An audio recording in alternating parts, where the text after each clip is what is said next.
Musi beautification కు గతంలో BRS ప్రభుత్వం బీజం వేస్తే దానిని భుజాలకెత్తుకుని రేవంత్ సర్కార్ మోస్తుందని సెటైర్లు వేశారు కేంద్ర మంత్రి కిషన్ రెడ్డి.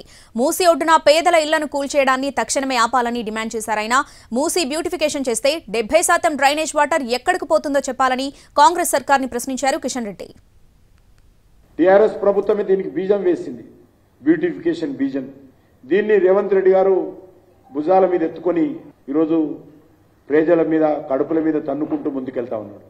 అక్రమ కట్టడాల పేరు మీద పేదల ఇళ్లను కూల్చేటువంటి ప్రయత్నం ఏదైతే చేస్తుందో భారతీయ జనతా పార్టీ తీవ్రంగా వ్యతిరేకిస్తున్నాము, ఖండిస్తున్నాము. ప్రభుత్వం వెంటనే ఉపసంహరించుకోవాల్సిందిగా ఈ చర్యలను డిమాండ్ కూడా చేస్తా ఉన్నాం. ఈరోజు హైదరాబాద్లో ఉన్నటువంటి 70% డ్రైనేజ్ అంతా కూడా మూసీలో కలుస్తుంది. మీరు బ్యూటిఫికేషన్ మూసీ వేస్తే ఈ డ్రైనేజ్ నీళ్ళంతా ఎక్కడ పోతే చెప్పాలి. డ్రైనేజ్ సమస్య పరిష్కారం చేయకుండా, స్టామ్ వాటర్ సమస్య పరిష్కారం చేయకుండా ఈరోజు 1,50,000 కోట్లతో మూసీ బ్యూటిఫికేషన్ పేరుతో మీరు చేస్తున్నటువంటి చర్యలు ఏవైతున్నాయో